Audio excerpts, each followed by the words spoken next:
All right, so let's delve straight into lesson number 2. The topic is on dependent origination. The Pali word is Pacitta Samuppada. So as I said, objective questions. Every year there will be 2 or 3 questions taken from this chapter. So get used to the Pali word and get to know which word come before and after. Yeah, for you to answer the objective questions. The essay type is straightforward also. Once you know the 12 factors or 12 link of the factors, if you write it out, in that sequence that is presented, that is a straightforward answer to given any questions from this chapter itself. Okay, let me start off with the quick intro. Let's recognize these 2 Pali words, Pacitta and Samuppada. 2 Pali words joined together to form the English word dependent origination. So Pacitta means because of, translated in English as because of or dependent upon. Samuppada means arising or origination. So we connect the 2 words together, it becomes dependent origination or dependent arising. Depending on which textbook you are using. So both of these words are usable, but most commonly the word dependent origination is used quite widely. Arising, yes, I see some books use the word dependent arising too, but not as popular as the word dependent origination. So for this lesson 2, I will use the word dependent origination in favor of this word Pacitta Samuppada. All right, now you look at this first paragraph itself, it's quite clear that when the Buddha talk about this doctrine on Pacitta Samuppada, it's used to describe how we as living beings is conscious of the world, how we get connected to the world. So through the 12 links that we will go through shortly. So through this connected causes, and in fact, that's how we beings are, experiencing the world that we live in. In this particular discourse, it was never meant to answer rebirth. When Buddha talk about this particular doctrine, is more of present experience of the world.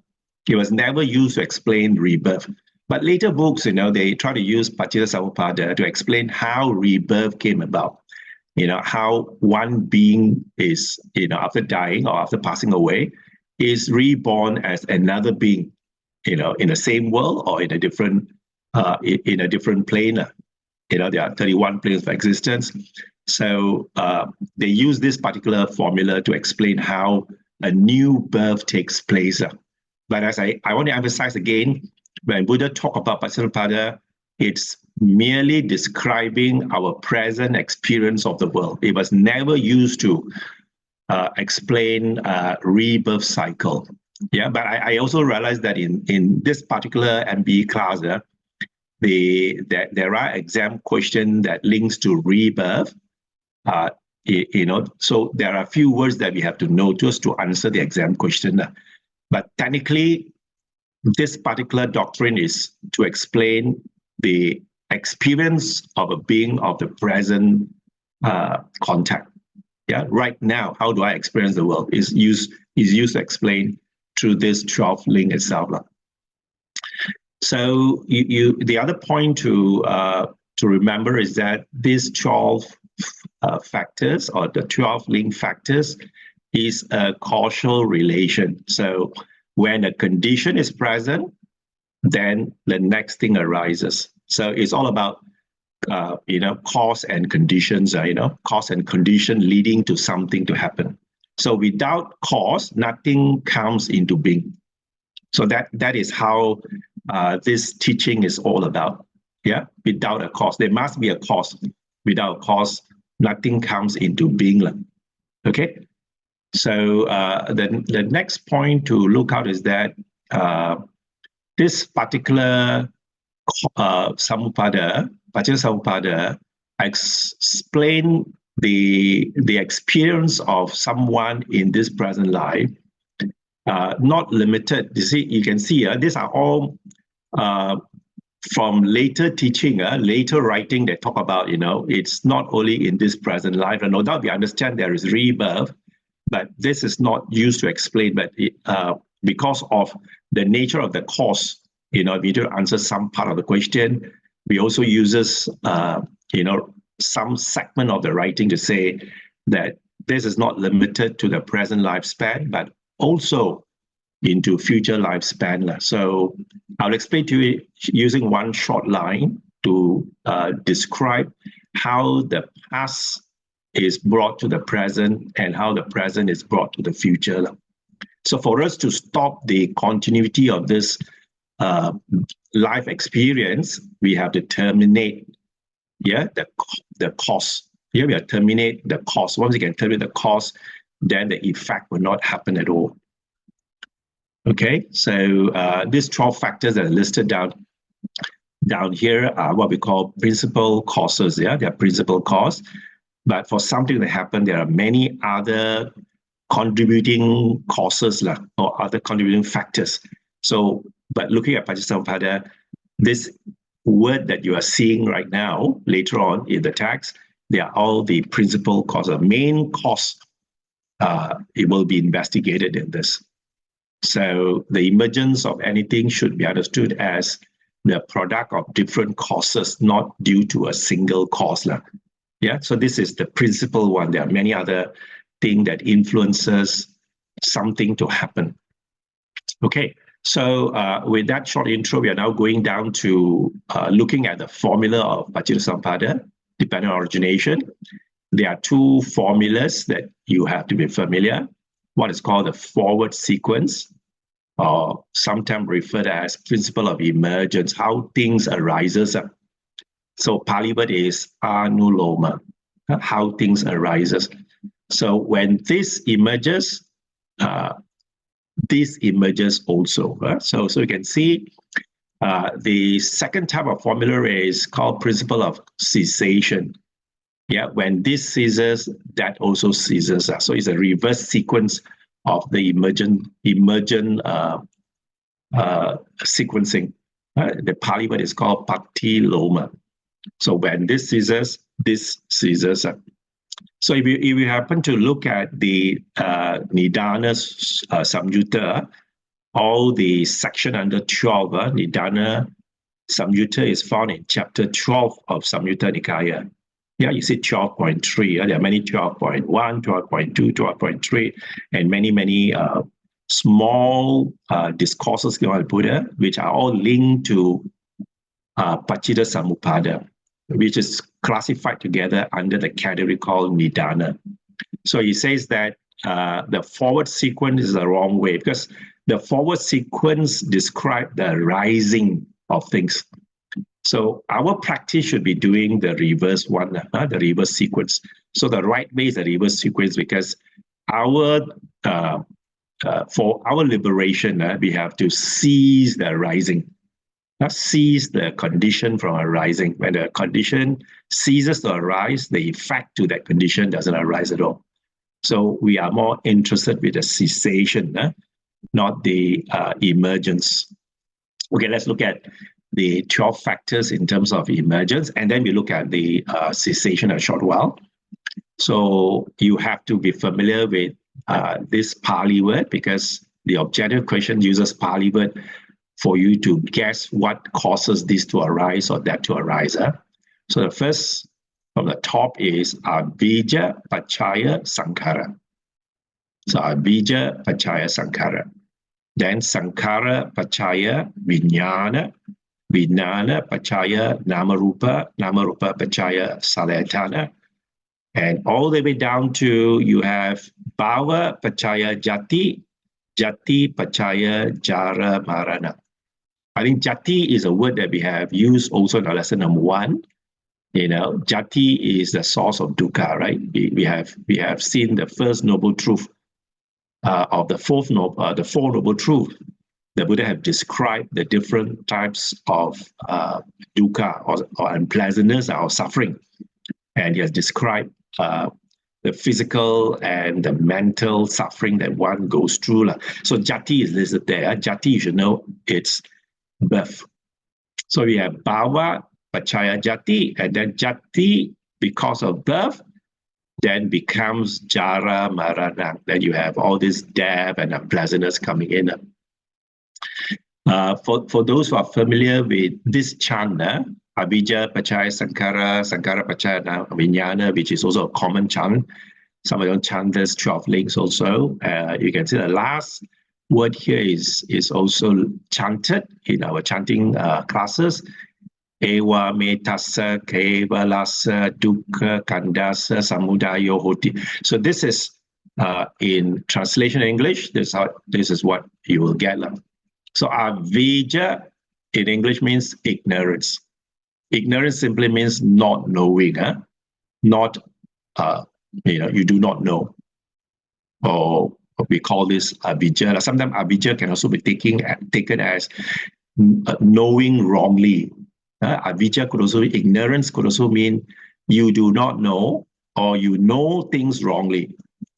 This is called ignorance. So ignorance conditions sankhara. Because of your ignorance, you condition your bodily and your mental and your verbal action. The action that is produced by us is called sankhara. Action, body action, which is karmic, which has a karmic consequences. Means you do something, there is an impact to what you do, cause effect. Okay, because of ignorance, then we are acting. When we act, we produces a lot of karmic energy, and this karmic energy is the consequences that we will receive in our present life or in the future life. So from sankhara, it pachaya vijnana. Vijnana means the consciousness. So we have avijja, ignorance, sankhara, the mental formation, or sometimes written as mental volition. You can use mental formation, mental volition. Anything that's going to do with mental, physical, or verbal output, acting. So that's called sankhara. And then the sankhara condition consciousness, and the consciousness condition nama rupa. Okay, nama rupa condition salayatana, and salayatana condition passo. Yeah. So salayatana refers to the 6 sense bases, which I'll cover shortly. Passo is contact. Contact sometimes is also referred to emotional and emotional experience. Contact is emotional experience. So you have from Vedana, from your contact, you got a feeling, Vedana arising, because an emotional experience gives you a feeling. So the feeling, if you like it or you dislike it, that causes craving. If you keep doing that over a long period of time, it becomes a habit. So it becomes grasping, that's upadana. And then because there is this grasping, we are constantly generating becoming. Yeah, becoming bhava. And the bhava then leads to birth, and the birth then leads to aging and death. Okay, so this is the forward sequence. And you can see the last sentence says, because there is such a forward sequence of how we perceive the world, this is how the entire mass of suffering arises. Mass of suffering arises because we can't avoid it, because we have the 6 sense bases. We have our eye, our ear, our nose, and these are the sense organ that is connected to the world. It picks up stimuli from the world, and when the stimuli hits these sense bases, so there is an emotional experience, which is called passo, contact. So the contact gives us an experience, whether pleasant, unpleasant, or neutral. And because of pleasant, unpleasant, we are drawn towards this emotional contact. Yeah, the emotional contact is give us this desire, the desire arising out of this physical contact. And then from there, if we like it a lot and we keep doing it, it becomes habit that becomes grasping. When you don't have it, it becomes unpleasant. And that causes us to become, you want it, you keep looking for it. And the looking for it is the energy that leads us to birth. And because we are born, we have to age and we have to die. Right? And then the reverse is, you can see the arrangement are still the same. There are 12 link factors here, but the words are changed. So avijja, pachaya become nirodha, cessation. When we cease our avijja, that is ignorance, it ceases the sankhara. Sankhara also stops. When sankhara is ceased, then vijnana also stops. So you can see the cessation formula is very close to the emergence formula. It's just that when one of the factors ceases, it causes the second factor, the corresponding factor, to cease as well. So this will goes down all the way to when bhava nirodha, jati nirodho. When jati nirodha, jara marara nirujjanti. Okay, and that's how the sentences are. So this is how the entire mass of suffering ceases by having this particular principle. Okay, let me try to go through a short piece of the 6 sense bases. 6 sense bases, these are what we have. All beings have these 6 sense bases, depending on whether these 6 sense bases are well developed. Some beings are better developed in the eye. Some beings are better developed in the ear, nose, tongue, body, and mind. Yeah. So every one of the beings that develop in different ways. As humans, we also have all these 6 sense bases. So we start from these 6 sense bases, which we call in our text earlier as salayatana. So we all have salayatana, 6 sense bases. So through the 6 sense bases, we will come in contact with the world. Okay, through our eye, we see, the ear, we hear, the nose, we smell, the tongue, we taste, the body, we touch, and the mind, we think. So I also explained that the 5 sense organs from the eye to the body, they are purely functional.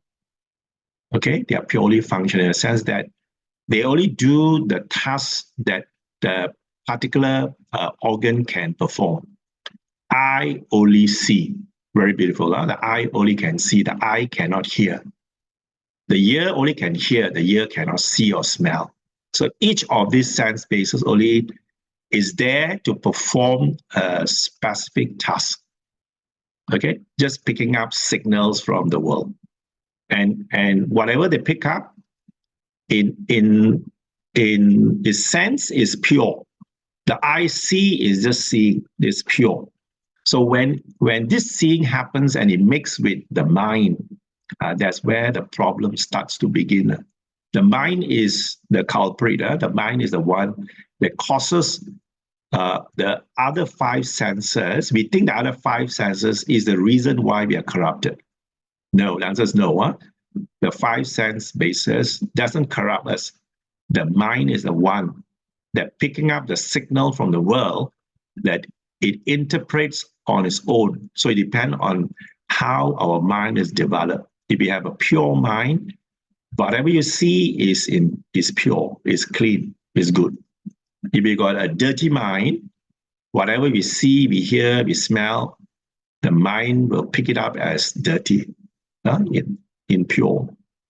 And then, it will start to think in the way that the mind is designed to do. So it can be, we can either train our mind, or we have a mind which is already wholesome. We see everything as wholesome. If we have a mind which is unwholesome, then we see everything as unwholesome through the 5 sense bases.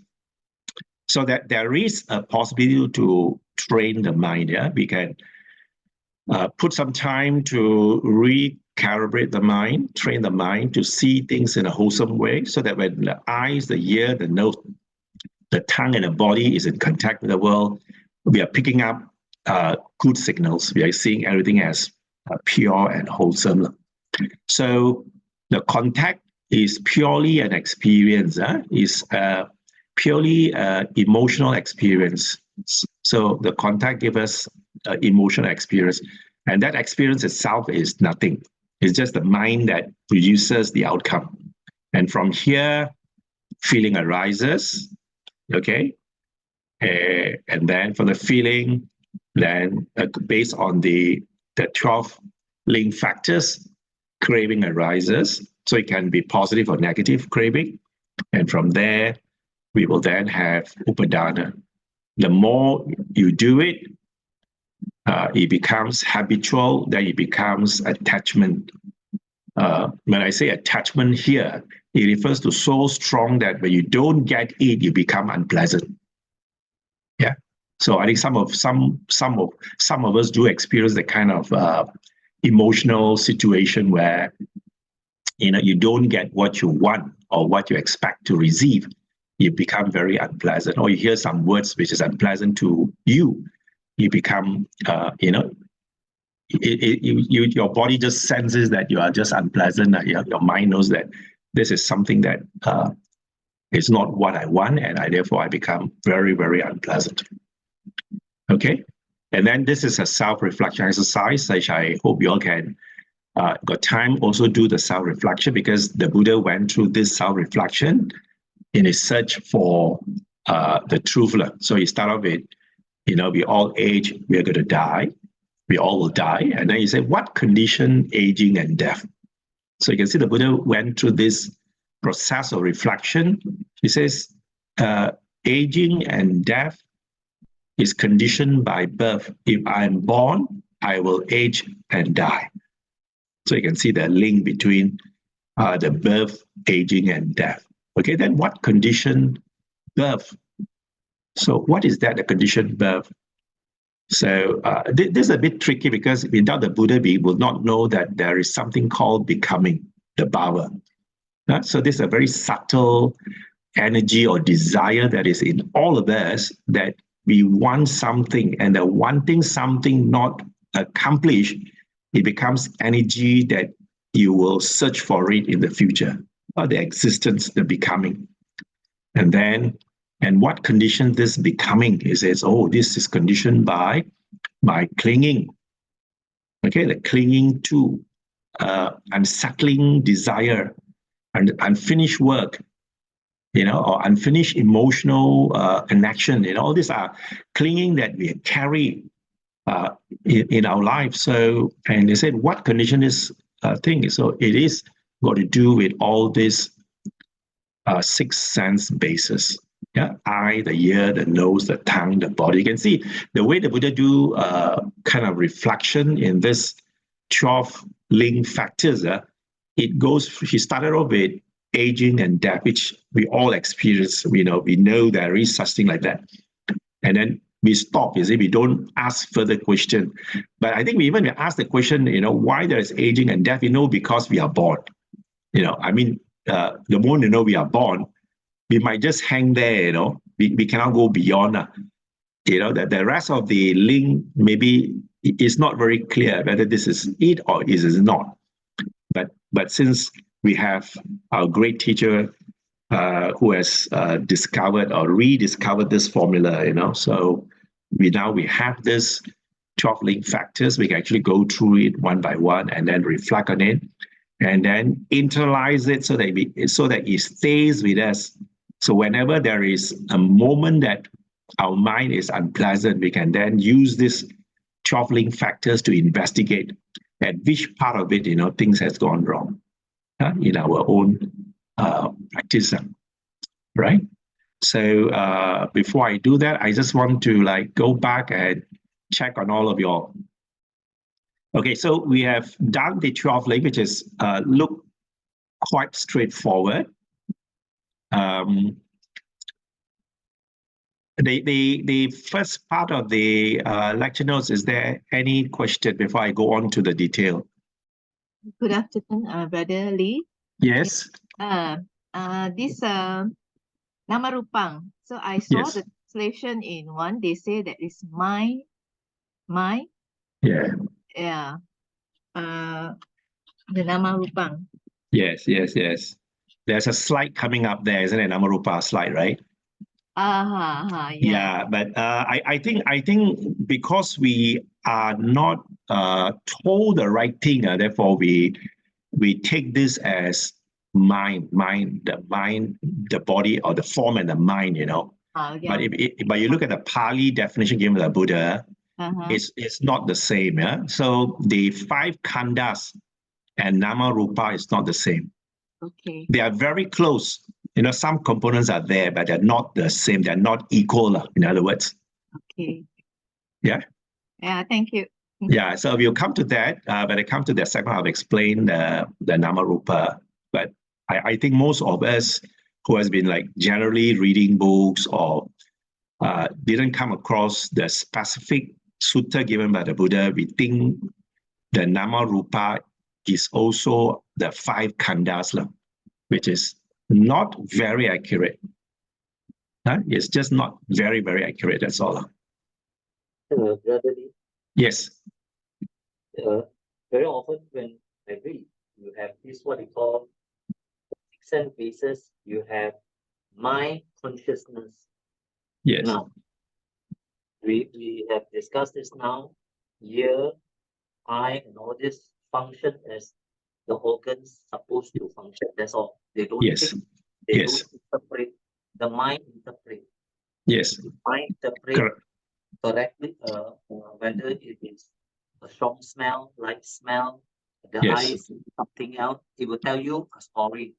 Yes. Now, is this mind, when we add consciousness, can you explain a little bit more on mind consciousness? This one will be discussed when it comes to the 5 khandas. The 5 khandas. When it comes to 5 khandas, we also have the form and the mind component, the 4 mind component. So usually the explanation of how the mind works is discussed in lesson number 3, the 5 khandas. Since you asked the question, you can see all of us have prior knowledge of what we have seen, we heard, and all this prior knowledge are stored in our sanya, our perception. All these are stored in the memory, to make it simple, in the memory. So whenever someone sees something they have seen before, so instead of seeing what they're seeing now, immediately the mind will take over the seeing. The eye is seeing, let's say, a red rose. Okay, but because you have bought red rose and gave it to your wife during the Valentine's Day, so what happens is that the mind quickly pick up the red rose and connect it to Valentine's, and you'll be thinking about the flower that you bought for your wife for the Valentine. The rose looks bigger, looks more colorful, and all that. And the rose that you're looking at, you are no longer looking at the rose that's presented to you. So you loses the reality of the seeing. The Buddha says that we are no longer seeing as seeing. We are actually seeing something of a past, because the mind visual comes up, and the mind visual is taking up the seeing. Same thing with hearing. You hear a bird chirp, and you remember this chirping during your young days. You might have fallen down in the drain or something like that, or things like that. So whatever, the mind picks up the image, and you are thinking of that, the sound connected to your previous experiences, and that is the one we are trying to cut.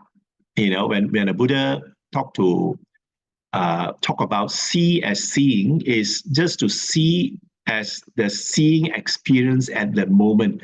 Don't add in the perceptions. But I know it's very difficult because all these are connected, and the reason we say it's difficult is because we are not trained. We don't train our mind to stop judging. Okay. We don't. I think all of us see something, immediately the reaction is to judge. Yeah, we jump into another, into another area where judging takes off. You're comparing or you're judging or you're making a decision, but then you loses what you were there in the first place. Okay. Yeah. I think It's a I tough. see It's a, you very, yeah, it's a I tough think thing. Yeah, it's a very tough thing. That's why when the Buddha says like, see as seeing is like very easy to do, but we really try seeing it and say, sometimes we try very hard to put a lot of energy to just see what we're seeing. We try to like cut away all that that judgment from our previous experiences. We try to cut that out, and then you can see things a little bit better. The reality of what you see there and there. okay. Yeah. Okay. Yeah. On the other hand, is supposing I'm on the job, I've been trained to do certain job, and I retain all these training processes, and that become my experience. So when I'm giving an assignment, Yeah. then I go back and look at it, then Yes. I perceive, and I perceive those things that I've been trained are put into practice. Yes. So those are good things, I say. Yes. Yeah. Those are worldly. The one you just described is actually the worldly knowledge. Worldly knowledge. You have to use it. Isn't it? You learn it, therefore you got to use it. But this, what the Buddha is talking about, is your experience of the world. How suffering arises. The Buddha is talking about the suffering arises due to condition, cause and condition. So he uses the 12 link to explain how this mass of suffering came about. Okay. But the Buddha didn't say ask you not to do. You got to learn the worldly knowledge to be effective in your work. That one you have to recall, right? You have to put in your memory and recall. The one we are describing now is actually how to end the mass of suffering.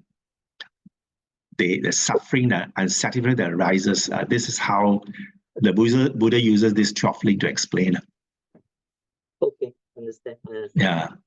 So remember, class, while we are talking about the teaching of the Buddha, the emphasis is to talk about how we can practice to eradicate suffering, the becoming, not so much to stop you from your worldly pursuit and worldly knowledge. Like you can continue to do that, but if you investigate reasons why you are unpleasant in your work or unpleasant with people, you investigate, you got to do with these 12 links.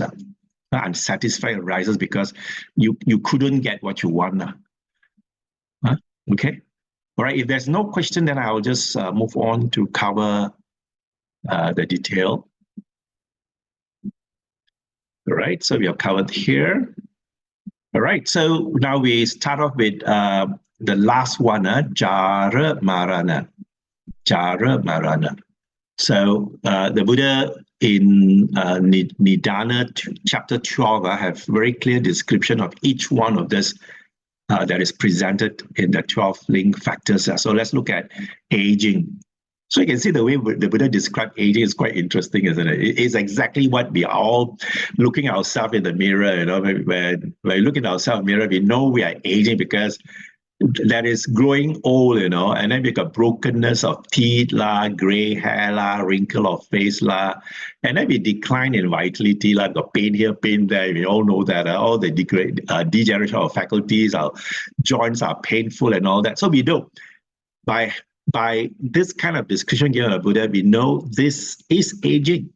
So all living beings goes through this process called aging, whether it's at a faster pace or it's at a slower pace. So we all know this.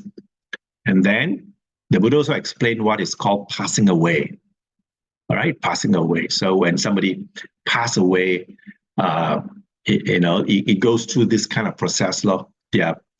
There's breakup, the disappearance, mortality, death, completion of your time, and then breakup of aggregate, all this lying down and your carcass. This is called death. Yeah, so we already know these two words. We see it, we know it. So we know what's aging, we know what is passing away. And then what is birth? This is without the Buddha, we will know that there are different types of birth. But here the Buddha described very clearly that it got to do with born, somebody been born, okay? Then it obtained the sense basis. So you have the nama rupa, you have the sense base with you. And then the Buddha went on to describe that it's not about the physical birth. So, you can be born in the womb. I think all of us are womb born. Most animals are also womb born. And some are egg born. Some are moist. That means there is no father, mother. You can just spontaneously becoming a being in a moist area. Yeah. So you can be born in a moist, or it can be spontaneous. So the moment you pass away here, the next moment you are born. So the Buddha talks about there are 4 types of birth that a being can take. So as human being, we all know we are womb born. Animals, we have seen that. Eggs, we have seen that. Moist born, if we are, we haven't go and like look out, whether there's moist born or not. But we can see some of the longkang fish. Even there is nothing there. Somehow there are longkang fish in the longkang itself. There's water, there's born there. And also some of this maggot, you can see there's nothing there, but somehow there are still some beings living in those moist. Spontaneous are usually referred to devas. Those are born in the deva realm. They are spontaneous. And some petas are also spontaneous. They are born right there and then. So when we talk about birth, you will come across this word also later on, the bhava part of it, the becoming, the realization that you exist. Therefore, then you think you are born. So it's always realization first that you exist. Therefore, you then think I am born, based on Paccittasoppada. So let's look at the becoming, existence. So in existence, the Buddha says you can be existence, the 3 different existence. So sense-based existence, or form sphere existence, or the formless sphere existence. So this one we will discuss when we come to the chapter on 31 planes of existence. When we talk about the Buddhist cosmology, 31 planes, we have the usual way of dividing the 31 plane is into these 3 categories. So you got sense sphere existence, from the hell being all the way to Deva. Yeah, they are called sensual beings. Sensual is still the key driver. They're running after sensual desire. The beings are still drawn by sensual desire. So they're all born into this sense sphere existence. Then form sphere existence are those born in the Brahma's world. You can only born there if you have done very high level of practice into samadhi, jhana samadhis. You got first stage samadhi, second stage samadhi, third, fourth stage samadhi. If you have attained those high level state of samadhi, you'll be born into this form sphere existence, usually referred to as the Brahma's world. That's where the Brahma stays. And then the last of all is formless. So these are very high level above the Brahma's world. There are not many people there. Now, don't worry, there are not many people, because for them to be born into that existence, they have to practice the ayatanas, means they have to practice the formless type of meditation. Yeah, so when you practice the formless type of meditation, when you passes away, or the person passes away, they'll be born into this formless sphere existence. So it can be any one of this space that a person is born, right? Then to understand existence better, we refer to SN 12.68. So we always say Nibbana is the cessation of existence. So Nibbana means existence doesn't happen anymore. So an Arahant who has attained Nibbana has the conceit, I am eliminated. So this is the highest point of one's development. Yeah, later in our lesson number 5, when I come to that, Arya Pub, you'll come across this word conceit as well.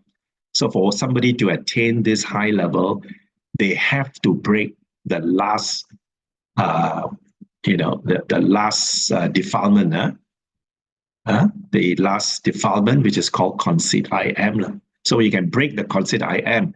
That means that particular individual has attained Nibbana.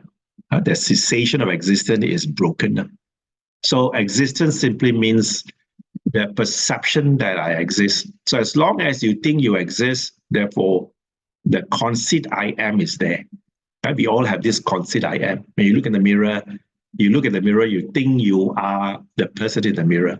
The belief that you are there makes you have the understanding that I exist. You take the stand that I exist. Because you exist, therefore you are born. Then you think I exist, therefore I must be born. Yeah, I'm born because I exist. And because you exist, you think you exist, therefore you also suffer. That is how the whole concept of dependent origins is put together. Because you perceive you exist, therefore you suffer. Okay, so does not mean the existence here does not mean the world of existence. So the existence here means that a being, that I am myself, I have this self that has come into existence. So you can see, if you read this sentence, it's quite clear that that is the reason why existence conditioned birth, because you must first take the stand that I exist. When you take the stand that I exist, therefore you think that I must be born. Yeah, so that's why condition, the power condition the birth. So if you have the perception I am, you think I exist, therefore I suffer. I exist, therefore I suffer. So when there is one who has breakthrough and say there is no I, therefore the concept of I suffer is also broken, also cease to happen. Okay, then the crucial point, I just want to bring you back again to the first noble truth, yeah? The first, the Four Noble Truths that we have seen this in a second noble truth. So you can see here, it is not the continued rebirth that leads to continued suffering. It's not the continued rebirth, rather is the continuous renewal of existence. So you can see the Buddha is very consistent in his phrasing. So this is taken from the second noble truth. If you got time, go back to your notes and look at this sentence again. Now this monk is the Arya truth of the cause of suffering. This craving which leads to renewed existence. The Pali word I have bold also in the notes is Tanha Pono Babika. Ya Yang Tanha Pono Babika. Okay, so this is the craving that leads to renewal existence. It's Pono Babika. And because there is such a craving to renew the existence, therefore we continue to become. Yeah, the become is the force that make us to be born. Right, then the Upadana. So what condition the bhava is Upadana, the clinging or attachment. So we always cling to these four kinds of attachment. If you really sit and look at this four type of attachment, I think we have all this with us. Firstly, is that sensual pleasure. We run after sensual pleasure. We cannot avoid it because we are born in a sensual sphere existence, isn't it? Yeah, just now, earlier slide, I said the hell being to the Deva realm are called sensual sphere existence. Because we are born in sensual sphere, Therefore, we are definitely in contact with central world. The eye see, the ear hears, and all that. All these are pleasures that can get from our central contact. So sense desire is something that is difficult to break. It's always there, very strong. Our mental remembrance of the pleasure that we got from sensual indulgence stays in our mind for a very, very long time. So each time when you experience that again, we are adding on to this sensual desire. The pleasantness is added on, so it becomes a stronger attachment. Views, how you want things to do, how you want things to happen. We all got our views, even the way we wash our plate, the way we drive the car. You always have comments. If you sit in someone's car, you always have a comment that this is, not the way to drive. Or you hear something, you have a comment. You also want to give your view of what you heard. So view is something that we strongly attached to, and we want to influence some other person to take our view. And when you hear somebody not taking your view, you become unhappy. You want things to happen the way you want, my way or the highway, we always say. So view is a very strong thing. And rites and rituals and observances, this got to do with, again, wrong view, because we don't think a lot, like we from Chinese family, traditionally, we have been taught to do things in certain way, and we don't even ask. So we see our grandparent does it, our parent does it. When our grandparent and parents are no longer around, we continue to carry on this ritual, thinking that if you don't do this ritual, it's going to be bad luck to us. It's a bad. They're going to bring a bad omen or whatever. So no choice. We're going to continue doing this ritual thing. We keep going on and going on doing it without clear understanding. And the last of all is the doctrine of self, that you think you exist.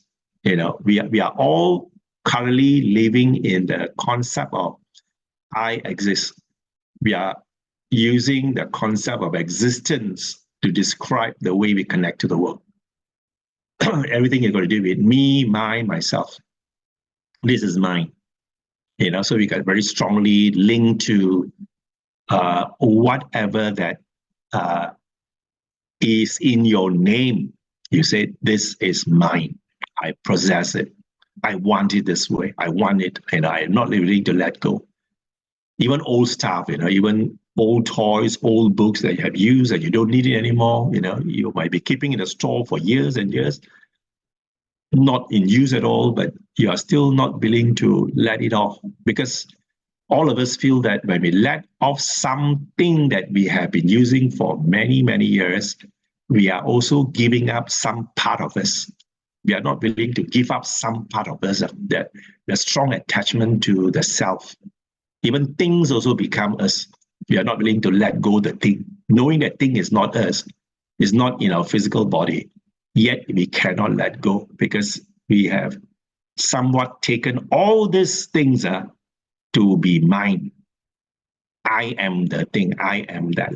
So this is called attachment, a very strong attachment. And here I just want to put in the message that in Upadana, it's intense craving. You keep doing it, they become habitual. And your habit, good habits are all right, but sometimes the wrong habits are caused by attachment, not knowing, and error means avijja, ignorant that this is not the case and not true. So when both of these things, especially avijja, ignorance, and the craving works together, it becomes a very powerful combination to keep us here and now. So the notion of I and mine, is developed through this process. So when the moment we have this I and mine, we somewhat strengthen our ego, our existence, our ego, and we continue on to be here. Yeah, that this is it. This is I cannot let go. All right, and And here it's taken from one of the suttas. The Buddha is talking to some ascetic and Brahmin, how we nurture craving. Yeah, we nurture craving because when we got a pleasant and agreeable nature, we always think that all this pleasant and agreeable thing that we are in contact with the world are permanent. It is lasting. It gives me happiness, and I'm there enjoying it, and it's healthy, and it's secure. So once we have this kind of mentality, that we are, all this thing that we're engaging is pleasant, happiness, there's a self there, it's very secure. So that is what the Buddha referred to as we are nurturing craving. So when we nurture the craving, and then in return, it nurtures the behavior, the habit, the attachment. And then when we are attached to those things, therefore, we are also nurturing dukkha, the suffering itself. And you can see the opposite is if someone who is a practitioner who knows the truth, and then he is also experiencing pleasant and agreeable things, but he's looking at it differently, that, this thing I'm experiencing is impermanent. It's not going to last. It's going to stay with me for a short period of time. So there is this nature of change. And because there's a nature of change, if I stay on with it, it's going to give me suffering. And the one who's enjoying this is not me.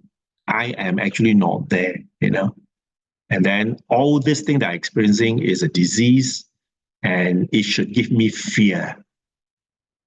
Yeah, you'll be fearful to be holding on to it. You know that this is unpleasant. Things that is impermanent, we should not hold, because if you hold, it's going to give us suffering.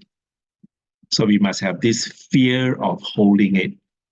It's like holding on a red burning charcoal, like that. The more you hold, you're going to throw. You cannot hold because it gives you the pain.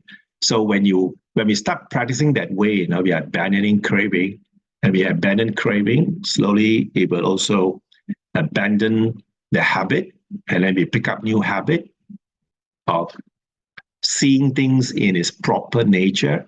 And because we see things in proper nature, we are also abandoning slowly the suffering. So this is taken from Samyutta Nikaya 12.66, the Nidana Samyutta. So this is very beautifully written. So we got a choice as a being, a practitioner being. So you do not know it, fine. Now you know it. So now you know that this is how we should look at the world. When we come in contact with pleasant, agreeable nature, we must always remind ourselves that this thing I'm experiencing is impermanent. It's not lasting one. So because it's not lasting, it gives me suffering. And I'm not the one who's enjoying it. Yeah, I should have this fear, and I should abandon this craving.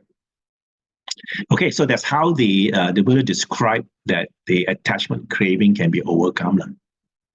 Okay, so now I'm going down to ignorance. Before I do that, let me stop sharing for a while. Any reaction from the earlier few slides? So aging, death, I think shouldn't have a question. We all know what is it like, right? So we can see it, we experience it. Birth, I think, not too difficult. But the only new thing that the Buddha has given us is the 4 type of birth a being can take. Without the Buddha, I don't think we will have this insight to see it. We might think that birth are through what we can see, to womb and through egg. I think that one we can confirm. Yes, we have seen, beings are born through womb and egg. Moist and spontaneous, this one maybe we will miss it. We can't see that there is such beings like that. The Buddha says, yes, there are beings like that. I have seen brother. Yes. Moist. Being born out moist. I've seen that myself. Very good, very good. You want me to share? Yeah. What is it that you saw was like he come up from the moist? Okay. This happened in Samadhi Vihara. You know Samadhi in Shah Alam? Yes. Bante Mahinda. Yes. So in that lotus shaped shrine, there are four corners, got four lotus pond. Yes. Okay, the front got two lotus pond. They have water, they got fish, and they have what they call some flowers, whatever plants there. The other two ponds, actually, there's no what they call any movements there, no flowers. But because of the rain, it collected some water. So one day we decided to drain out all the water. Okay, we have drained out all the water. So there's no water for many days already. It's already dry, no water. So there, when the rain came again, there's some water collected. Fishes appear. Small little fishes appear. Longkang fish, you call it. Yeah. Good man.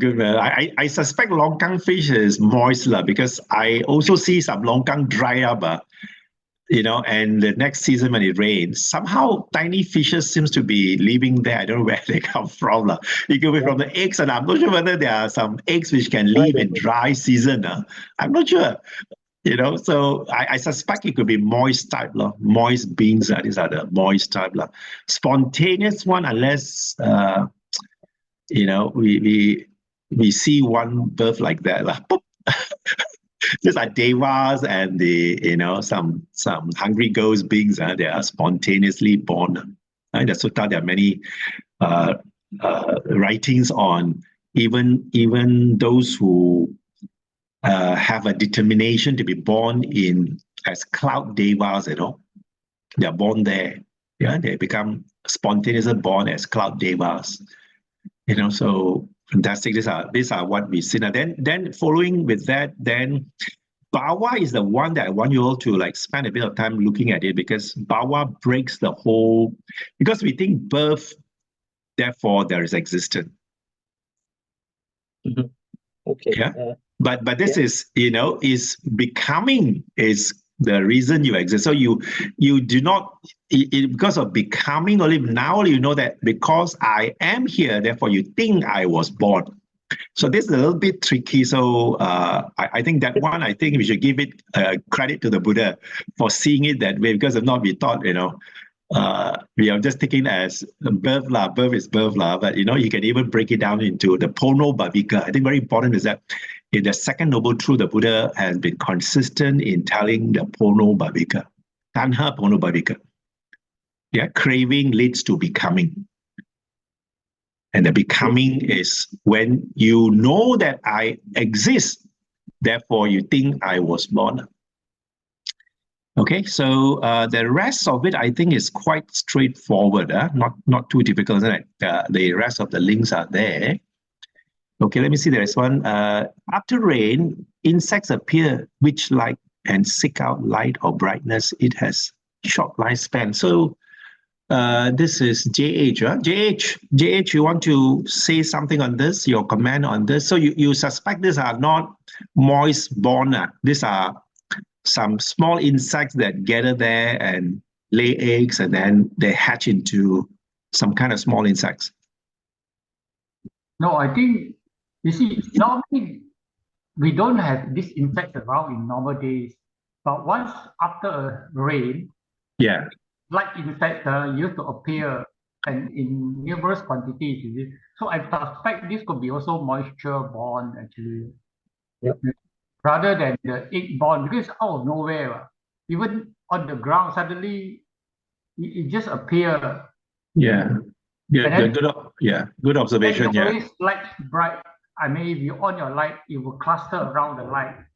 And after a while, it just fall off, and then the wings breaks up, and then it just dies off. Appear, Then another rain come, then you probably saw another cluster. So I suspect this could be also moisture born. Okay. So even it's true or not true, you do not know, but we now know that there are moist born. The Buddha says there are beings that are just born in moist and also spontaneous. So that is the extended version of what we can pick up from the suttas. Okay, then, yes, Kevin? There's one slide you mentioned that 4 kinds of attachment, Yeah. sanction pleasure, false view, then rites and rituals, doctrine of self. Okay, those are in one of your slides. 4 kinds of attachment. Yes. These four kinds of attachments are some of the condition that we need to practice to overcome to become a sotapan. There's 3 lower factors. Yes. Right? Yes. These already the lower factors already. Yes. The lower factors of being a sotapan, like self-identity, Yes. doubt, rites and rituals. Yes. Correct. So this attachment, if you can overcome it, you are already the first stage area. True. True. So you can see again the doctrine given by the Buddha. They are all very connected on it.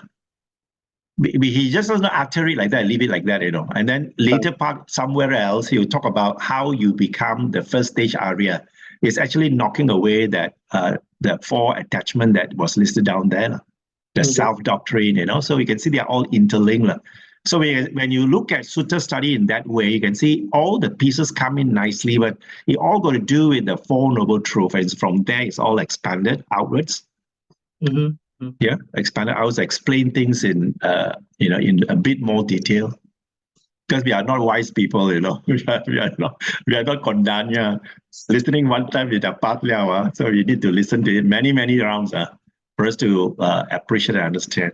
Okay, let me check the chat. There are a couple of things going on. How do we reconfirm the craving of I am does not exist? How do you reconfirm? Didi Easy, you want to say a few more words? How do you reconfirm? Are you with us? Yeah. Yes. Really, Casey, thank you. I actually wanted to understand that knowing that those attachments are self inner, and we are actually aware of it, and how do we differentiate or reaffirm that knowing it and not doing it, or not involving or indulge in it as a gate point for us to realize quickly, or sometimes it can also be dwelling in it. So how do we reaffirm that we actually is not dwelling in this attachment, but then we have actually come out from this kind of attachment? You have it. That's why I'm not sure how we all have it. You guys are in Sotapanna. You guys we all have it. We all have it. We all have it in different degree. That's all. Yeah, it's in different degree. So I think whatever the Buddha has written down there, we all experiences it. But because we don't pay attention, the mindfulness is low. So when mindfulness is low, you cannot know that it is there. We are driven more by our defilements. Like, for example, when somebody say unpleasant word, you get angry. The anger takes over, and the anger drives you to act. You see, so we know anger is unpleasant. We all know that. But if you are someone who's practicing, the moment you realize anger is arising, you try to slow it down. You try to replace it with some happy thoughts. Or you give reasoning, to prevent this from running, the anger from running stronger. Like, for example, if we take that, the 4 type of attachment, sensual pleasure is something that is driven by the 5, isn't it? Or 6 sense base, isn't it? You are driven by 6 sense base. So when you see something pleasant, ask yourself, what is the reaction when you see something? Are you drawn to it? Do you want to see more of it? And does the mind takes over the seeing and you are imagining things? Yeah. So this is something that you yourself can recognize and yourself can practice. So if you can reduce most of it, let me say your practice is getting better. That's all I can say. Easy. I can only say that much because really we do not know what is running in your mind, because I can't read your mind. Sure. But you know understand, your mind, you know yourself and you know your mind, right? So as long as year on year you are reducing the unwholesome and increasing the wholesome, you're on the path. You're on the right track. Don't worry too much. I think we should not worry too much. We just have to take it step by step. It's gradual training, we need to develop more wholesome things, and then hopefully the wholesome thing will be our nature, our habit, our new habit. Okay, I'm going on to take on to Yupin. Yupin, the difference between false view and ignorance. Ignorance means you do not know. That is very straightforward. False view means to say you know things which is wrong. Means the question is that whether, how do I know that I'm wrong? So this is through interacting with wise people. When you interact with wise people, when you dialogue with them, they will tell you, in the process, you pick up what is right.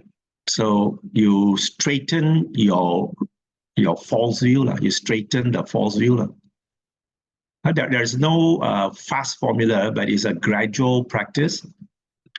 I only can say ignorance means I do not know. When I do not know means ignorance, I do not know. False view is you know wrongly. You know wrongly. Yeah, your view is wrong, but you thought it's right. So that only can be corrected if you read more, read what is right. So as you read more, your views is slowly change. Or you talk to wise people, people that knows more than you. So when you discuss with them, they give you the right. Like for example, if you read the suttas given by the Buddha, we are also correcting our views. Views that is wrong. We are slowly changing it. I hope I answer your question. Yes, thank you. Right. Okay. Brother Lee, Yeah. can I share this one? Just now I mentioned about the 3 factors, the lower factors to practice Sotapan stream. The other day, I heard this Dharma talk from Sayale, and it mentioned 4 other conditions. The first condition is associate with the wise.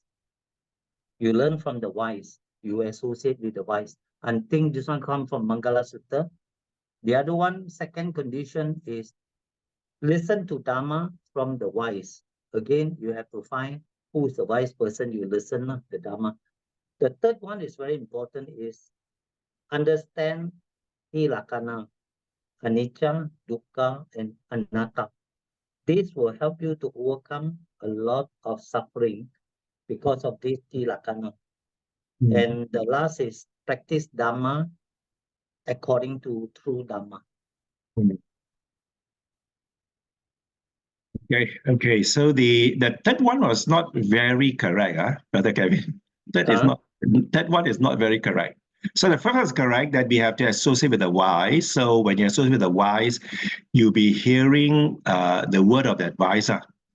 You have an opportunity to hear from the word of the advice. So that is the second one. Associate with the wise, because associate with the wise, you are hearing good words, kind words, the proper practice words from the wise law. So for you to gain from the hearing, you must have yoniso manasikara. Clear comprehension. That means that when you are talking to a wise, pay attention to the wiser. Don't daydream, because when you do that, you're going to miss a lot of good things that he's telling you. So when you miss the good things that's telling you, then you cannot perform the fourth. That fourth is actually practice according to the Dharma.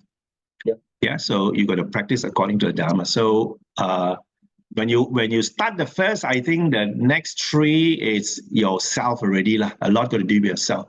You find a wise person, then there's opportunity for you to listen to the wise, and then you got to pay attention to what he's saying, and then practice according to what is recommended by the wise. That is the way to improve oneself. Okay. So So I'm going forward a bit. Okay, let me proceed. Okay, so we will start off with the first one called ignorance. This is the first one, ignorance. So not knowing suffering. Again, you can see this is connected with the samaditi, right view. Samaditi is right view. Samaditi, right view. So you can see this line, ignorance and samaditi are they're connected. Right? For you to get the right view, you have to develop wisdom to overcome ignorance. So again, this is not knowing suffering, not knowing the origin of suffering, then the cessation, samudaya, and finally the nirodha, and then magga, the way. So this is taken from Samyutta Nikaya 12.2. So this is how the Buddha has defined what is ignorance to the monk. Because we are ignorant, we begin to develop distorted views because we do not know. Therefore, our views of things is distorted. In fact, we'll come to that next class, the 4 possible ways to develop distorted views. We'll come to that specific sutta. Okay, so here just remember by not knowing, we develop distorted views. And then what kind of distorted view we will develop? Okay, we will develop views to stay alive, the will to live, the will to relive, all these are, the desire is so strong, by supported by sensual pleasure. And then we continue to enjoy life through sensual pleasure, especially sex, to reprocreate and bring to life. So this is, what is taken as the distorted view, view which not knowing the truth of suffering, the origin, and then the cessation and the magga. All right. So the subsequent text is just to give us your own self-reflection. That we notice impermanence, we notice change, isn't it? We all see impermanence and change. And then one thing quite sure about this thing that we see is that we don't like to think about it because it's unpleasant. So until one day it smacks squarely on our face, or someone dear to us pass away, then you see, oh, there is impermanence. But there are 2 possible reactions out of this. So one is called the fool, if we just cry and grieve, for the few days, and that he does nothing beyond that. So this is one who is referred to as a fool. And then there's another type of person who is wise. So once he has experienced this impermanence in life, then he will be looking for an answer, why there is such thing like this. I'm also subjected to this, what can I do to prevent this from becoming again and again? So hopefully, with that kind of looking forward, he might come across the teaching of the Buddha. And when he comes across the Buddha, hopefully through following the Noble Eightfold Path, ignorance can be eliminated. So the message here is quite straightforward, that we always see impermanence, we see change. Somehow, our reaction to what we feel and what we see has 2 different outcomes. We do see people, only a short period they are in sorrow, in pain, and after that they are back to normal. And life goes as usual. But we also see people who do a drastic change in their lifestyle. They're looking for answers. And then the one who looks for answers, he will definitely find the way to eliminate suffering in the long term. Okay, so I'm now moving on to the next factor called sankhara, the activation, the 3 types of activation. So there are 3 kinds. So we have avijja leading on to sankhara.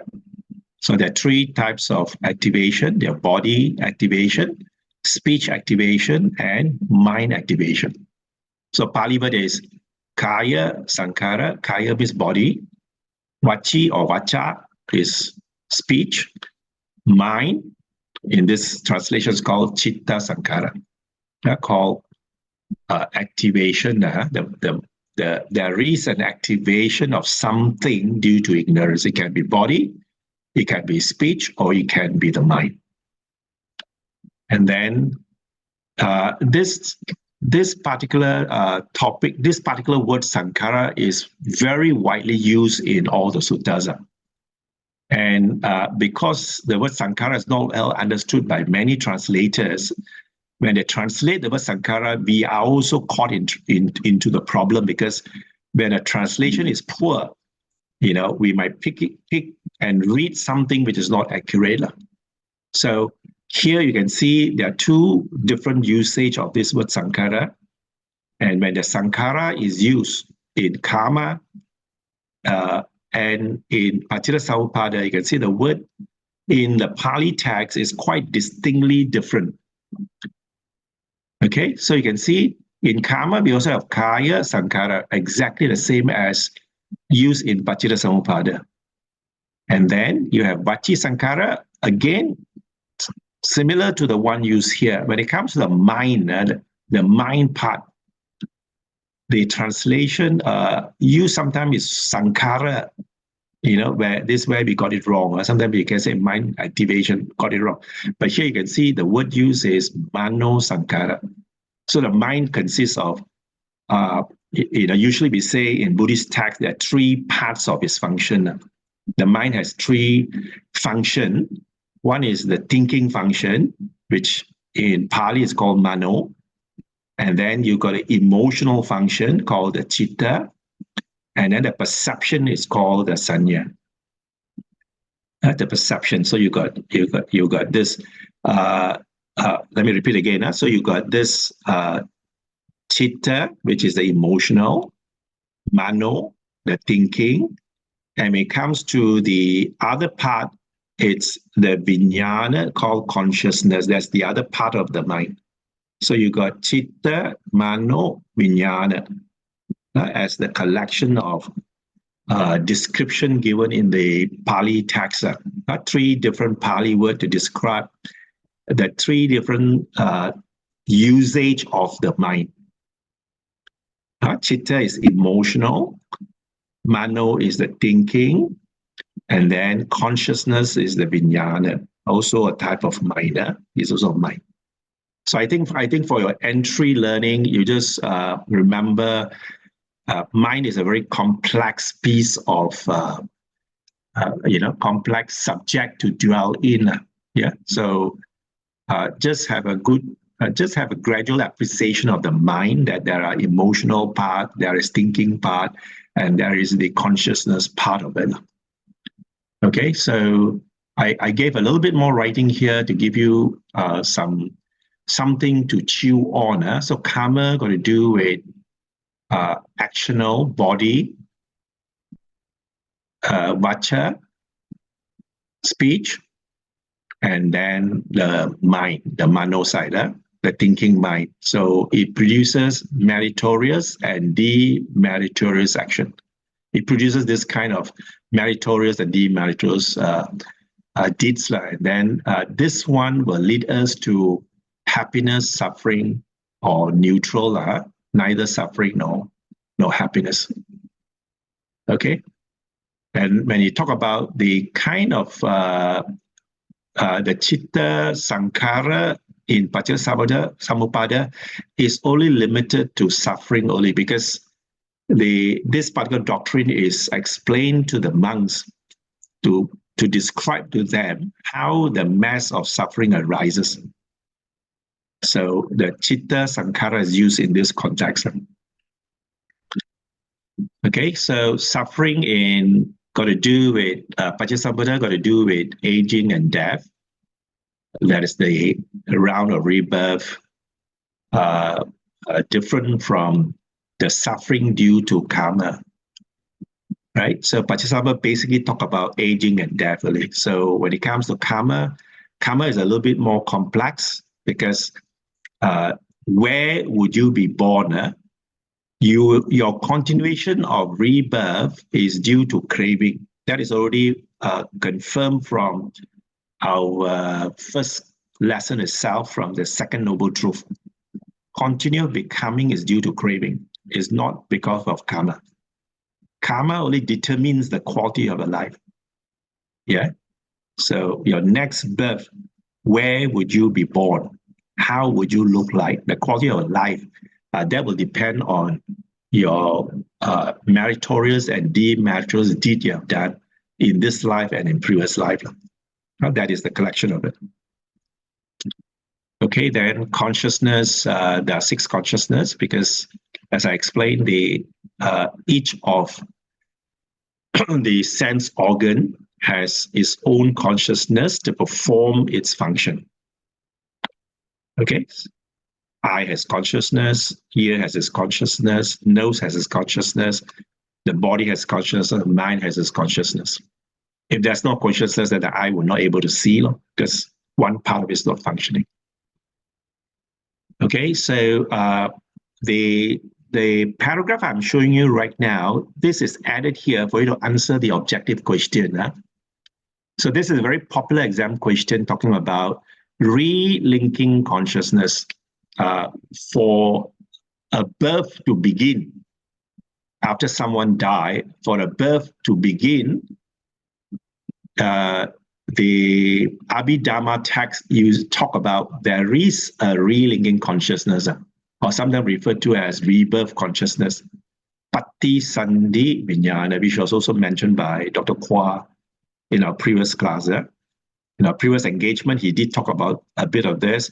As I said, these are all later addition to the teaching. Yeah, so I got to add it here because there is an objective question, very popular. Every year there is one question on it, which they ask you, what is that consciousness, the link from one life to another life? So out of all the selection, you choose relinking consciousness if it's asked in English. If it's asked in Pali, you use the word Pati Sandhi Vijnana. Okay, so I will just stop this piece just here without anything more, because this is purely for the objective questions. Okay, now I'm going on to, once you have this consciousness, then consciousness will condition nama rupa. Now this one I will just explain a little bit more. When I do the lesson number 3, I'll explain again. Yeah, so you can see the way the Samyutta Nikaya 12.2 explains. So we have mentality, English word, mentality and materiality. The text didn't use the word mind and matter, but most of the other textbooks, when you read it, they use the word mind, matter, mind and matter, which is actually not correctly translated. So that's the reason we just depend on textbook and don't come back to the sutta and look at it. When you come to the sutta and look at it, the translation is not mind and matter. So it's mentality, materiality. So what forms the mentality? All right, you can see the words there. You have feeling. One of the components is feeling. Second component is perception. And third component is, some book use the word volition, which will be misled as sankhara. Yeah, but the Pali word for that is cetana. We'll come across this word also later on in the chapter number 3. When we do lesson number 3, we'll use the word cetana. Very frequently describe karma. So I have added this word intention to flag it off. So there is a thinking mind, there's an intention. You are intending to do something, and that is triggered by cetana. And then contact is paso. Contact means, as I explained, is emotional experience. Okay, there's an emotional experience out of our contact with the sense stimuli. And then attention, the Pali word is manasikara. Okay, attention means you can have paying attention. You can pay wise attention or unwise attention. You can pay attention. Sure, you can pay attention on what you saw or what you hear, but you can pay wise attention, that is wholesome thinking, or unwise attention with unwholesome thinking. Okay, so the mentality described in this nama is, these are the component inside. That called in English mentality. And then the materiality, materiality simply the form, or in layman word, the body that we can see. The body, no doubt we see this body like this, we have a standing body, but we are not so interested with a standing body because that is the worldly understanding of you. Of us is this body. But the real thing in this body is nothing but made up of 4 great elements. Okay, we always say it consists of the 4 great elements. We'll cover this again in our lesson number 3. Next week when I meet you, we'll cover the 4 great elements, the earth element, the water element, the wind element, and the heat element. So these are the 4 great elements that makes up of this body. And then there is also derivative of this body, forming all the organs. So all these the 4 great elements, they combine to becomes an organ. These are called derivatives.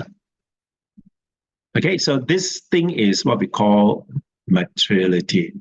So this mentality, materiality together is what we call nama-rupa. Nama-rupa. Okay, so just to bring ourselves back again, so when the conditions is right for the being to take a new form, the relinquished consciousness arises, and the Rama Rupa arises together. So consciousness, condition, Nama Rupa. So this is like a twin. You must see them like a twin. Consciousness, Nama Rupa, they have to come together. You can have consciousness without Nama Rupa. You cannot have Nama Rupa without consciousness. So this thing is like one set. They have to come together. Yeah, Nama Rupa. So they're together. They're conjointed in another sense. So what happened is that arises together with it, conditioned by past karma, and when consciousness ceases, Nama Rupa also ceases. Okay, so this is how it's presented in this 12 links based on Paccekasamuppada. And I'm going straight down to the 6 sense bases. This is straightforward. We got eye base, ear base, nose base, tongue base, body base, mind base. They are called just base. And then the 6 base operate. One thing good is that I've already explained that all these 6 sense bases operate mechanically without any agent. I think we don't know that the food that we eat, it goes to the stomach, it processed by itself, right? You cannot control what, isn't it? You cannot take control of what is processed in your stomach. It's processed mechanically. When the food is there, the food is processed mechanically by the parts. So there's no agent there, there is no soul there, there's no one instructing it to do the work. It just works on its own. So there is no God function here. There's no God there dictating that this should work. The moment all the conditions are present, it works. Condition must be present, it works. So that's how, the senses, all the 6 senses have their respective objects and functions. So when these 6 bases are all there, it functions properly for us. So eye can see, good, because eye is functioning, it's working properly, it works. Ear can hear, good. But if any one of this is not there, not present, then the particular sense base is not working correctly. So this is where the thing is, because the 6 sense bases is where we see the world, we connect to the world. And in many suttas, the Buddha keep talking about the danger of this 6 external sense object. So all the sense object outside there is like Mara, like Mara's bait are trying to trick us to enjoy, to take it, to enjoy it. So everything that we see outside, the deluded mind, and the mind which is not having the right understanding or ignorant about things, he sees everything outside as permanent, nice, beautiful, and therefore these are the dangers that we have. And then the Buddha says, for us to overcome these challenges, we must learn how to let go the craving, renunciation, renounce, nikkama, right thought. The right thought of nikkama must be always in us, to renounce if we can, reduce the desire, cut it if we can.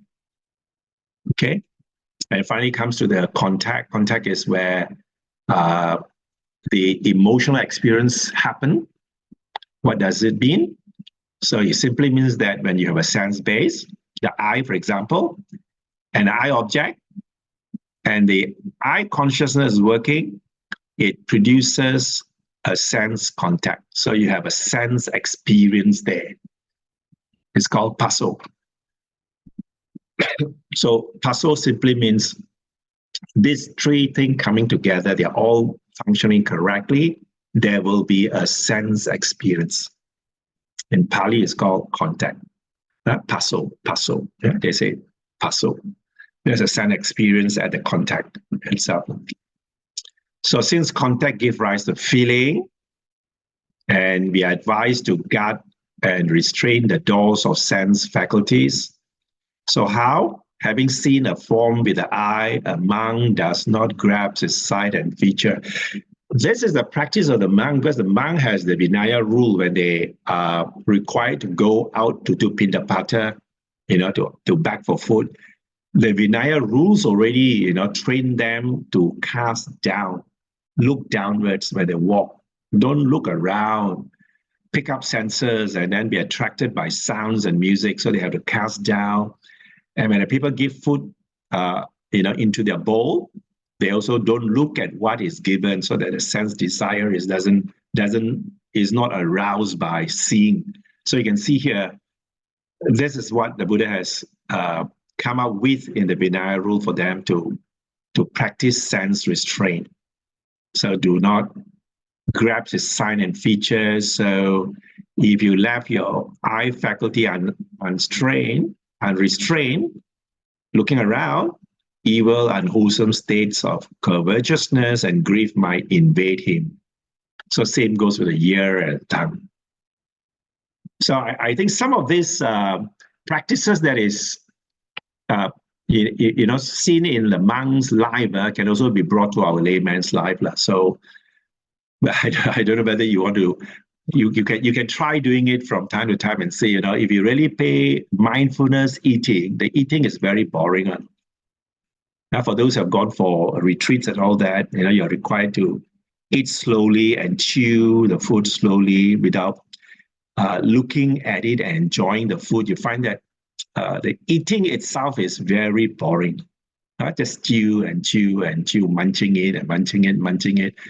It becomes, a messy rice mix with curry, with vegetable. You can chew. You find that there's nothing nice about eating. That is what the practice has been for the monk. So you also can bring this down.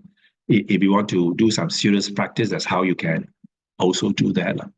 So when the feeling arises, when there's a contact, then definitely the feeling arises. If we take MN44 or 36, it explains the three kind of feeling which is used here.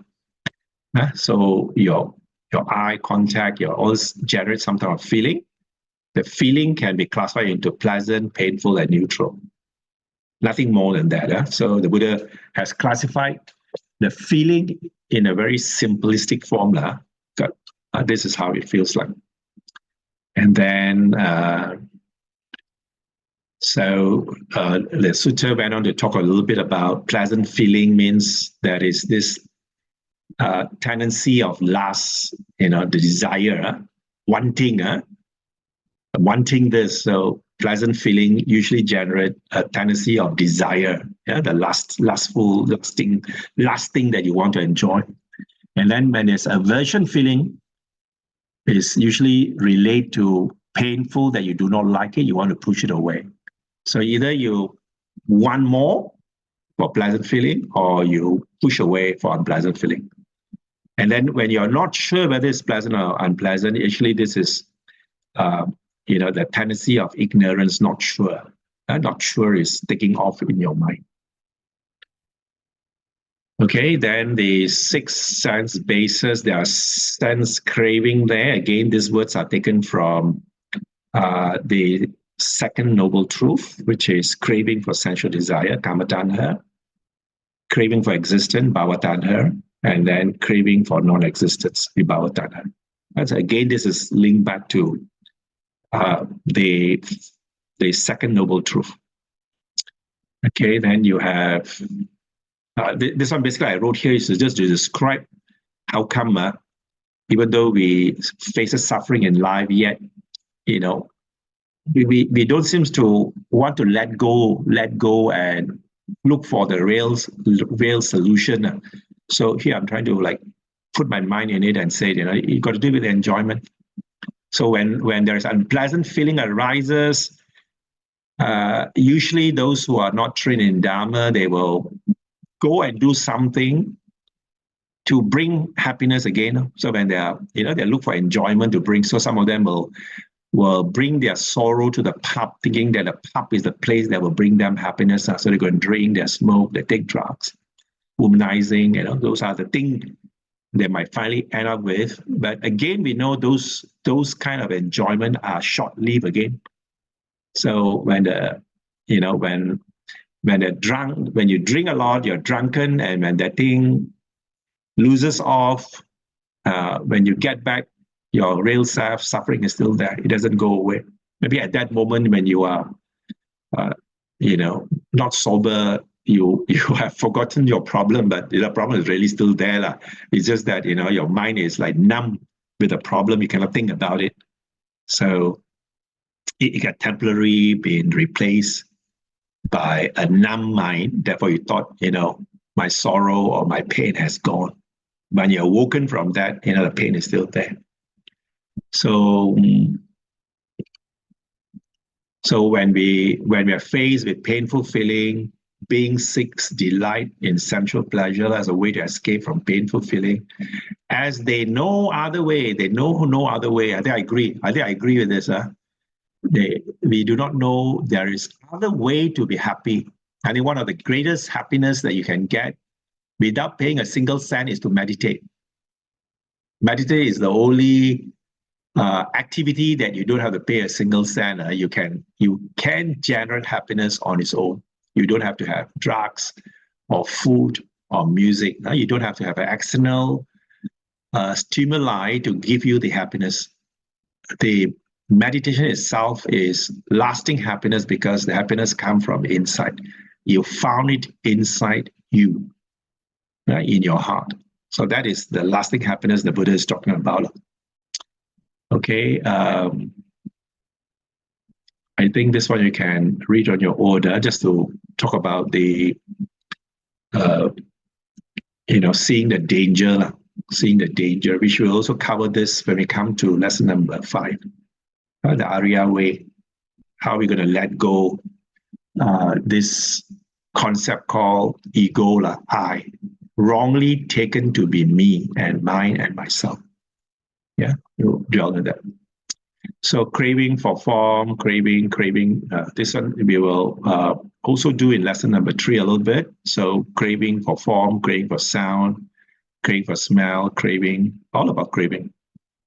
So in the Four Noble Truth, we already talked about this craving, kamatanha, bhavatanha, vibhavatanha. And the crux of this problem is due to ignorance. And because we do not know any other way. So we are running after something that we think can give us permanent happiness. And that is the source of our problem. We run after Kamatanha, we run after Bhavatanha, and we also run after Vibhavatanha for not knowing that there is a way. So we are caught in this, and then the ignorance from the past condition the present, and the craving for the present conditions the future. So this cycle will just go on and on and on until we break it. We don't break it, it will go on and on. Okay, so we have done that. I just want to quickly go through this before I come back to the classroom. So these are some example objective questions taken from past year. So you can see the style of the questions are quite there. So in Paccita Samuppada, which causes vijnana to arise? So you have to really master the 12 links from now till October 30th. Right? You got to master it. So the answer is Sankhara Pachaya Vijnana. Because Avijja Pachaya Sankhara, Sankhara Pachaya Vijnana, Vijnana Pachaya Namarupa. So the answer is Sankhara. I'm helping you here, so to speed up a bit. Okay, let's look at the second question. This is another question taken from past paper in Paccita Samuppada. What causes the Sankhara now? So Sankhara, what Pachaya Sankhara? So it's the first one, Avijja Pachaya Sankhara. The answer is Avijja Pachaya Sankhara. Objective questions are 20 in senior level exam paper. Don't spend too much time. You look at it, you should know the answer. You have to think about it. That means you're not well prepared. You should not spend too much time in your objective. Even you're going 20 minutes to do your objective, one question, 1 minute, you don't need 20 minutes. In less than 5 minutes, you should be able to finish all the 20 questions. So when you have the speed and accuracy like that, you can use your 15 minutes more in your essay writing. Okay, so the first two is answered. Okay, now the third one, what's the answer? In the Paccita Samuppada, which is the condition for Nama Rupa to arise? Anyone has the answer? Just shout out. C. Which one? Vijnana. Vedana. Vijnana. C, Vijnana Pachaya Nama Rupa. Good. That's the answer. Vijnana is the answer. C is the answer. Okay, then I've also taken some other question which we have mentioned in the class, but it won't be covered in a specific topic. So I hope as I go through this with you, you can also pick up some of the answers to the objective already. So permanent happiness, the word permanent happiness, neither cause nor effect, eternal, deathless, amata, deathless, which I already given the answer in my notes as well. That is the state of Nibbana. Okay, so Nibbana is deathless, is a permanent happiness. The other sensual pleasure and all that, these are impermanent. They're not lasting, but Nibbana, happiness is lasting. So the answer is Nibbana. Okay, in Samasati, one has to be aware of. Okay, this one, if you go to the last slide, Samasati, we have covered Satipatthana, Satipatthana, the 4 foundation of mindfulness. So Samasati covers the 4 foundation of mindfulness, is Kaya, Vedana, Chitta, Dhamma. So the answer is B. So remember, it's Kaya, Vedana, Chitta, Dhamma. Kaya is body, body foundation, feeling foundation, mind foundation, and Dhamma foundation, or phenomena foundation. So these are the 4 Satipatthana which has been discussed. And then we also have used this for the Dhammacakkappavattana Sutta, Ewang Me Suttang. It has been uttered in all the start of the sutta. This one you should have discussed this in your life history of Buddha. So who is the one that uttered this word Ewang Me Suttang? So answer is Venerable Ananda. Upali doesn't do that. Upali only gave the vijnana Vinaya rules during the first council. Vinaya rules is given by Vipali. The Sutta is given by Ananda. Okay, then this is the last one. This is what I'm trying to put your mind to. Rebirth takes place instantly through what? One is reborn in heaven, hell, animal, demon, human realm. There be no differences in whatever. So just because there is objective questions which have been asked, if I'm not sure, consistently every year. So pick the answer as relinking consciousness. The rest are all incorrect. Relinking is the answer. If your year, if they use Pali word, go back to the notes and use the Pali word to, which means relinking consciousness. And finally, we come to the senior level past year paper. You can see it's quite a popular question. It's not asked in 2020, 2020, 2022, 23, not asked. Most likely when you come 24, they might ask, because it seems like, the questions seems to jump from some of the years. So you want to know what is law of dependent origination. This is quite straightforward. Explain clearly how it leads beings from birth to death. So you have to explain the 12 links. And then same goes with 2020. Explain again. 2021, clearly explain clearly how that leads to self-suffering. Also means, to the ending of from ending of birth. Okay, the higher level past year question for those who are attempting higher level, no objective, all essay type. What is the doctrine? How does dependent origin explain our cycle? So it's very close to the senior level. And 2020, it described clearly how dependent origin explains suffering of birth, old age, sickness, and death. Okay, so that is for lesson number 2. We are back again to the class. Okay, don't worry. I'm going to give you one sample answer after this, just to give you an idea of how you're going to string up all the 12 words together to answer. So I gave you one sample answer, so you have some idea of how to string it together. But you can definitely use that and expand it on your own.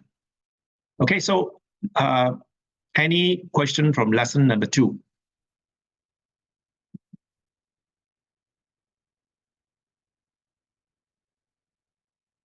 Did I have any question from the...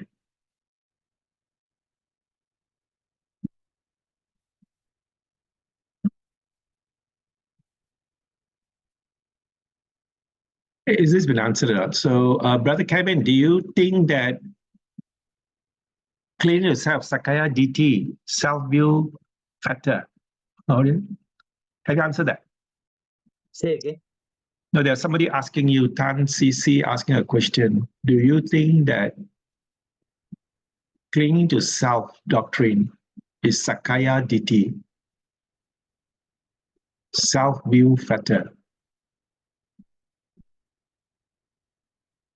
I don't understand the question. Actually, what do you mean attached to oneself, you mean?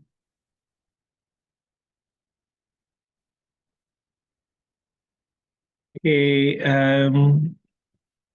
this is by James. Is it James? Yes. Brother KC. What is it that you have posed a question to Brother Kevin? That one is related to his just now he was telling you about the pattern. Actually, the pattern is Sakaya DT. Sakaya. How link it to your notes is that this clinging to the self doctrine. Those two are different words. So I'm wondering if they mean the same thing. Whether it is the pattern, Atta Upadana, whether it's the same as Sakaya DT. One is a self doctrine, clinging to self doctrine. The other one is Sakaya DT, self view. Where do you get a Pali word from?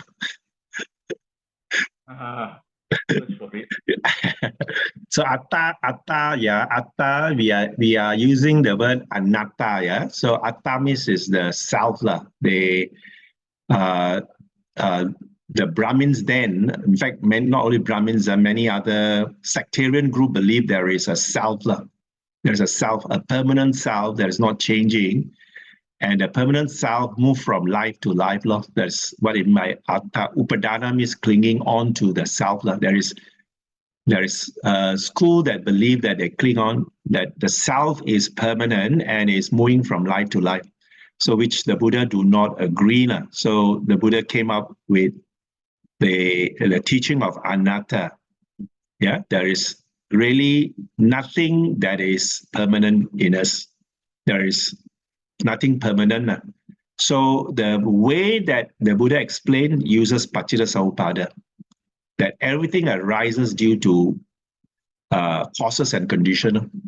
If the cause and condition is not present, that thing doesn't happen.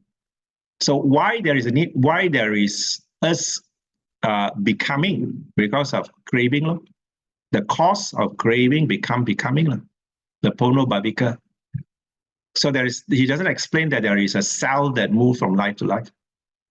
The cause and condition that creates the being to become. Yes. That's how we explain it. So the Sakaya Ditti is one of the attainment that we must have. One of the things we must work hard to break the self-doctrine, that we have to break that, we believe in our oneself. There's no self. We can see there is no self, then we have broken that fetters, and that will lead us to the attainment of the first sainthood. Right? Yeah, okay. Yeah. Brother Casey, if just now you were saying, right, becoming is a self-awareness. With that, then only we know we are born. Yes. In reverse, do not have that. So if I'm not self-aware, then that means I know I'm not born. So is that what you mean, or is that what the Buddha meant when he said the unborn? The unborn is the reverse of this being born, is it? So when I know, when I'm not self-aware, that means the rebirth is not there. I mean, the bhava is not there. Then that means I know I'm not born. That's the reverse, right? I mean, that's what you told us. If there is no upadana, then there is no bhava. So if you try to go back to the third noble truth, you look at the third noble truth again, the Pali sentence and the translation in English is the same craving. So second noble truth says that the craving leads to Pono Bhavika. Craving leads to becoming. And the third noble truth says that the same craving, if you can gamo and all that word, relinquish, give up and all that. So that is, that's how you break the becoming. Okay. It's not like you think that I am not existent, not like that, It's not like you I think I don't exist, cannot, because even you say you don't exist, but deep inside you think you exist. So it's actually the fetters, the defilement which has been with us for a long, long time has to be uprooted. It has to be uprooted. So which is explained in lesson number 5, the Arya path. The 10 factors that is with us for life after life, which has to be uprooted. And to uproot is not easy. It has to be gradually done through many, many life cycles. So this life, we are fortunate to be born as a human. We come to hear the Buddha's teaching. So we got to start putting the Dharma into practice. Practice the Dharma the way it's taught, not the way we think. We have to practice Dharma the way it's taught, using the 12 ways, 3 modes and 12 ways. You have to walk through the 4 noble truths and make sure that we understood and we are practicing it, and then we realize it using the 3 mode and 12 links approach. Okay. Brother Lee, Ah. Can I understand? Do I understand this correctly? We come into being is because of the consciousness rebirth, because of the craving, whatever it is, we come into existence in this life. The body we have, we know we have a body, but this body is not our body. The elements will break up, all right, when death arrives. Therefore, actually, our body is not ours. That is non-self. It's not ours. We have no possession of it. If we have possession and control, then we can tell our body not to die. But it's not possible. We have to let go. When we let go, that means we understand there is non-self or no self. Yes. But as a living being, I have to accept the fact we have a body to support the consciousness that is in existence at this moment. This existence is because it came all by through craving from the past existence for craving for existence and existence, right? Okay. So if I pass into the next life at the point of my body breakup, the relinking consciousness will take place in another form. Yes. Which again is not my body. So I travel in this samsara. It's actually the consciousness that is going round and round. Not consciousness, not consciousness. Again, this is what Dr. Kwa is trying to say in the previous class. The misunderstanding of a monk. As long as you, it depends on how you use the word consciousness. If you think consciousness is permanent, and the consciousness is going from life to life, then we have a wrong understanding. So I don't know what you mean by the word conscious when you mentioned that conscious is moving from this life to the next life. Because of the craving, this consciousness will take form in the next life. As long as the condition of craving exists, becoming happens. So correct. You can see the way the Buddha described is that you don't talk about the consciousness move from life to life. He don't say like that, because if you say like that, then again he's against himself, isn't it? Because it's it's a condition. The condition, as long as the condition is not removed, craving is not removed, therefore becoming exists. Correct. What I'm trying to say is the consciousness moves from one life to another until we cease cessation of craving, then there's no becoming. So therefore, it is again an impermanent state. It is not permanent. Kevin, I'm not sure that consciousness, when you say consciousness, is it an entity? Yeah. No, cannot. Because the moment you take entity, then you say it's present. The whole Paccekasamuppada is not about entity, it's about a process.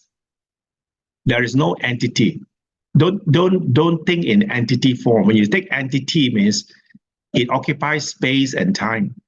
When you say process, is it sankhara? No, process means phenomena. That's why the translation is always very difficult. So you talk about process or a phenomena.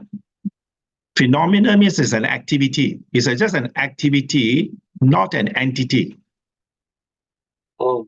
Don't trap in the word entity. The moment you say entity, I'm also not sure what your mind is thinking. Is it? So it's just an English word, but if you think it's something that is physical and it occupies space, then it's wrong. Consciousness is not an entity. It's just a phenomena. It's a process. It's an activity of the mind.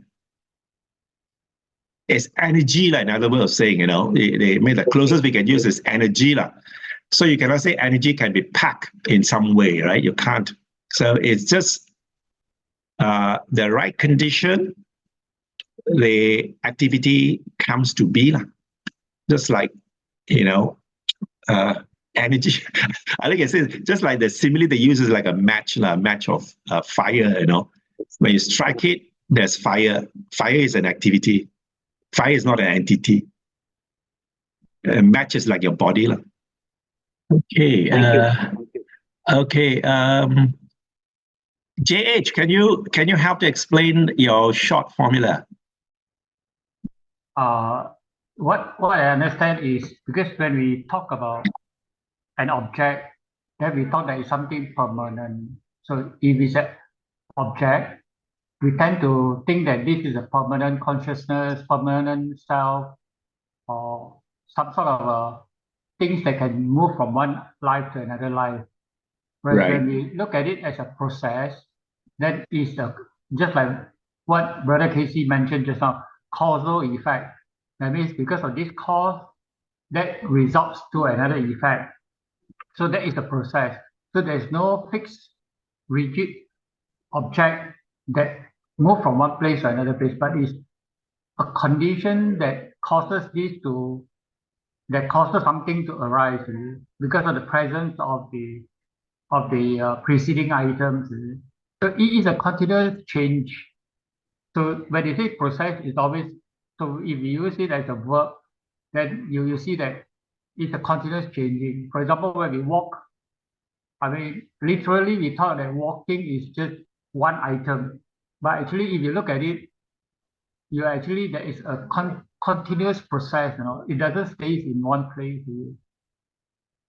So this is how I try to understand in my mind. So that helps me a lot in that sense. So when I talk about process, and then I try to relate it to a verb, so it's a continuous process. Then it becomes easier to understand why consciousness don't move from one life to another life, but it's the effect of a previous karma. So this is how I Great. Yeah, great. Thank you, JH. Yes. So sometimes when we read and we reflect, sometimes that's where we think the consciousness is moving from life to life. So we have to be extremely careful not to be caught by that understanding, because then we treat the consciousness as an entity, fixed. It's physical. It has space and all that.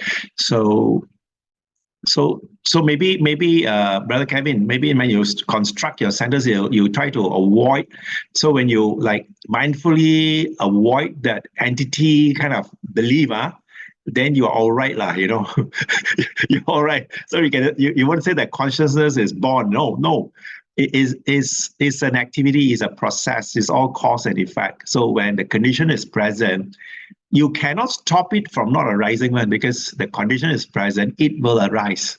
That's what the Buddha is trying to tell us. So as long as craving is there, Pono Bhavika is there. Yeah, the becoming is present. When becoming is there, then Jati will sure come in. And then which body we take, that one is also based on condition, which is karma. Which level you go into, that is why karma determines the quality of your life, whether you're born as an animal or born as a human with 2 legs or 6 legs, or animal with 2 legs or 6 legs, all these are karmic energy. But to be born is still our craving. Craving is the source of becoming. So you see like that, then we will be quite guided. Okay, all right. So that's it for now, I think. So time's up already. I'll meet you next week. Yeah. Okay.